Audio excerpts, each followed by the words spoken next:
Rumble Johnson's coming back. Frankly, never should have left. Just like Gustafson, never should have left, whatever he saw.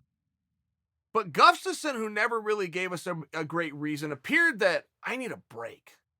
And as time went by and we never got a clear answer as to why he left, and now he's saying he wants to come back. It sounds like that is the case. Like I just need a break. And he got a break and he cleared his head and he's ready to go because physically it was all there. Okay, set that aside. But as it pertained to Rumble, these were rumors. And Rumble also never gave us a great answer. He fights for a world championship against Daniel Cormier, who just has a style that is always going to give him problems. It just is. And then he grabs the mic and he goes, yeah, nobody knows this, including my coaches. I'm sorry to tell you guys this way. I'm out of here. I mean, that's kind of what he did. And then all these rumors came out. There was rumors that Rumble was going to go be the strength and conditioning coach for the Los Angeles Rams. That was a strong rumor. That was the one I believe. And then Rumble came out and goes, no, I have a business opportunity though, but that's not it. And then there was something about Ford Motor Company and some position at Ford Motor Company and some executive that had grabbed him and met him in Florida. Turned out to be nothing but a rumor. And then something came out that no, Rumble said it himself. Something about I'm going to the cannabis industry, but nobody knew what does that mean? You're going to the cannabis industry? Like, what does that mean?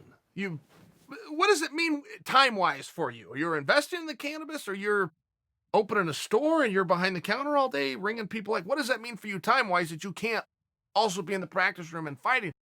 A question that never got answered. But either way, Rumble had left, and he left with one piece of unfinished business, which was John Jones. But when he left, John Jones was on ice. He hadn't done the snitch thing yet, got his sentence reduced, and came back. That all hadn't happened. It looked like John might even have up to a 4-year suspension.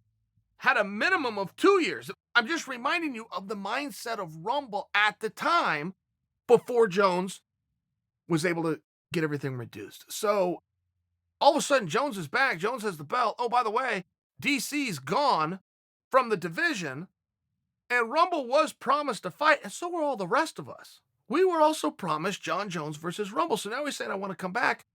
And by the way, but nobody knows it. Well, wait. When he leaves the sport, he gets into powerlifting. He gets up to 265 pounds. And don't forget, when he was on the regional circuit, he fought at heavyweight and never lost. And we've seen how well light heavyweights do when they move to heavyweight. We've seen a history of this. So it was commonly believed that when Rumble comes back, he'll come back at heavyweight. Then he calls out Ngannou. Okay, in. Right now. Where do I sign? In. Well, a little bit more time goes by, and the Ngannou talk kind of died down. I don't know what ever happened there. Maybe you guys didn't like the fight, or the promotion didn't like the fight. I never saw Ngannou respond to the fight, but Ngannou is going to be looking for something to do. He's a top guy, but the top seat is filled. It's going to be the trilogy, Stipe and DC. So he needs something to do, and that's fun. But he didn't respond. It looked like Rumble goes, well, that didn't quite have the legs that I thought it had, because all of a sudden he's going to, you know what, forget it. I'm going to come back. I'm going to do it at my own weight. I'm going to do it at 205 pounds. I'm going to just take the fight with John Jones. Now, of course, that's a little bit tough. Of course, for a guy to come back off of a retirement and going against John Jones is a little bit tough in a normal landscape, but that division is not in a normal spot. You've got heavyweight, where the heavyweight champion is hurt. However, his next fight is lined up. They just need a date, right? That's set. You look down at middleweight, Adesanya, who's fresh and ready to go. And the second that he was done with Whitaker, before he had even left the cage, he had his next opponent lined up, ready to go. You look at 205 pounds, it appears that they're waiting for somebody to emerge from 2 fights, one of 4 guys, Corey Anderson and Walker, Reyes and Weidman. And I think we can all agree, 4 great choices. They all have an art, and it's down to those 4. I think we can agree on that, even if that hasn't been stated. But you are in a spot where if a better idea it's when you're down to 4, and by the way, the promoter has never said, yeah, for sure it's between one of those 4. The promoter's never actually spoken those words.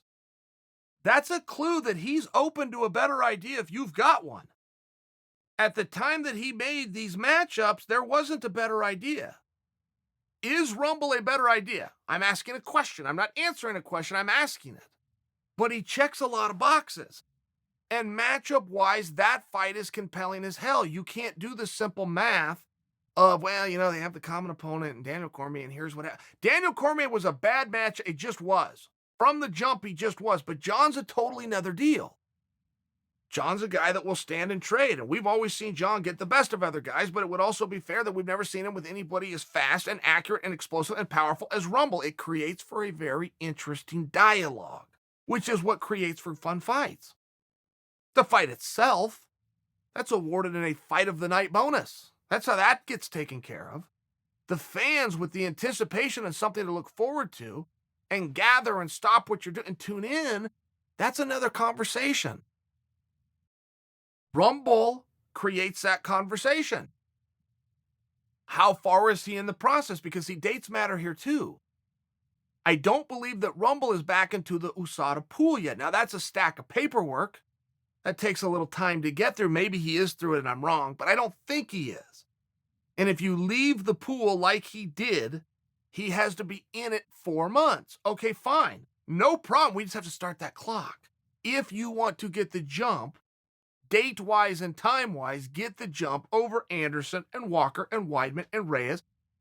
The one thing you have to be able to offer in this situation isn't just a willingness and isn't just an excitement. It's that you can get there first. John's been sitting, he's got nothing to do. Been hanging out for a little bit. And maybe he's not quite as interested in one of those newer, younger faces. Maybe. It's a very legitimate thing that you could bring to the table, though, and you could get legs to. But I think there is a question on, has that USADA clock started? I don't know the answer. If any of you do, tell me. Uncle Chael, there's no bad guy like Uncle Chael. Never lost, not even around.